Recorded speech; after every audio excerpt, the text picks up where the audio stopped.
কোনো এক মফস্বলের কথা মনে পড়ে গেল আজ। ইট পাথরের দালান বলতে কতক বিদ্যালয়, কলেজ, সরকারি ভবন আর বিত্তবানদের আবাসস্থল। পরিচ্ছন্ন সরু রাস্তাঘাট, গাছগাছালিতে ঘেরা টিনের ঘর। ২০-৫০ কদম হাঁটলেই ছোট্ট ছোট্ট খেলার মাঠ। কোনো এক মফস্বলের কথা মনে পড়ে গেল আজ। ভোরের আলো ফুটতে না ফুটতেই মধ্যবয়সী কর্তা ব্যক্তিদের বিচরণ। হাতে বাজারের ব্যাগ, কারো কারো হাতে বেতার বাঁশের খালুই। দল বেঁধে ছেলে মেয়েদের স্কুলে যাওয়া।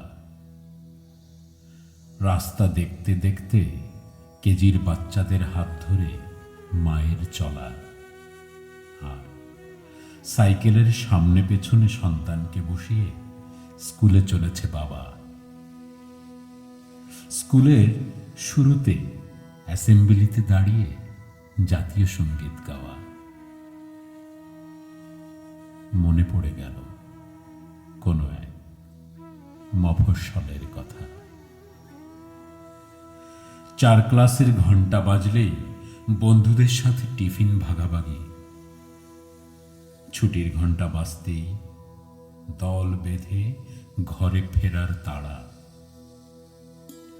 বিকাল হতে না হতেই ব্যাট আর স্ট্যাম্প বগল দাবা করে ছুটে মাঠের কাছে চলে যাওয়া। সরু রাস্তায় দু একটা রিকশার টুং টাং শব্দ। মহল্লার মেয়েরা হাত ধরাধরি করে গল্পে মত্ত। বারান্দার গ্রিল ধরে থাকা আমি, আর পাশে চলতে থাকা মান্নাদের গান। কোনো এক মফস্বলের কথা মনে পড়ে গেল আজ। যেখানে সন্ধ্যা হলে শুনশান চারিদিক, ঘরে ঘরে ৬০ পাওয়ারের টিমটিমে ফিলিপস বাতি। রান্নাঘর থেকে আসা কাঠের চুলার ধোঁয়া, দূর থেকে ভেসে আসা রেডিও বার্তা। মনে পড়ে গেল কোনো এক মফস্বলের কথা। আশেপাশের বাড়ি থেকে শুনতে পাওয়া যায় উচ্চস্বরে বই পড়ার শব্দ, পাল্লা দিয়ে হারমোনিয়ামে গলার আওয়াজ। ভালো কোনো রান্না হলে প্রতিবেশীর সাথে ভাগাভাগি। শীতের কুয়াশার সাথে ভেসে আসা পাটিসাপটা পিঠার গন্ধ। মনে পড়ে গেল ফেলে আসা কোনো এক মফস্বলের কথা। রাতের বিভিন্ন সময়ে কানাকুয়ো পাখির ডাক, বাড়ির উঠানে পাটি পেতে পাড়া প্রতিবেশীর টেলিভিশন দেখা, লোডশেডিংয়ে ছেলে মেয়েদের পলাপলি খেলার আয়োজন, এক্স ফাইলস, ম্যাকগাইভার দেখার জন্য বাবার কাছে 2 ঘন্টা বেশি পড়ার প্রতিশ্রুতি। মনে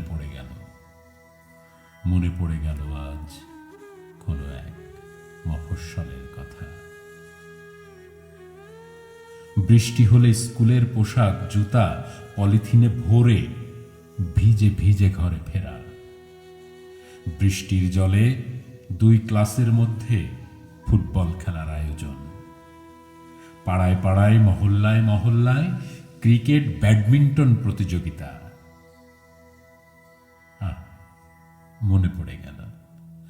মনে পড়ে গেল ফেলে আসা কোনো এক মফস্বলের কথা। এই বর্ষাকালেই টিনের চালের শব্দে কাঁথা মুড়ি দিয়ে ঘুম, বৃষ্টিতে শিল কুড়িয়ে গ্লাসে ঠান্ডা জল খাওয়া, 2 টাকা করে চান্দা দিয়ে ডানলফ বল কেনা। মনে পড়ে গেল ফেলে আসা কোনো মফস্বলের কথা। কালের গর্ভে হারিয়ে গেছে আমার ফেলে আসা মফস্বল। বন্ধুরা যে যার যার মতো নিজেকে গুটিয়ে নিয়েছে, আর আমি মনে করে ফিরছি আমার ছেলেবেলার মফস্বল।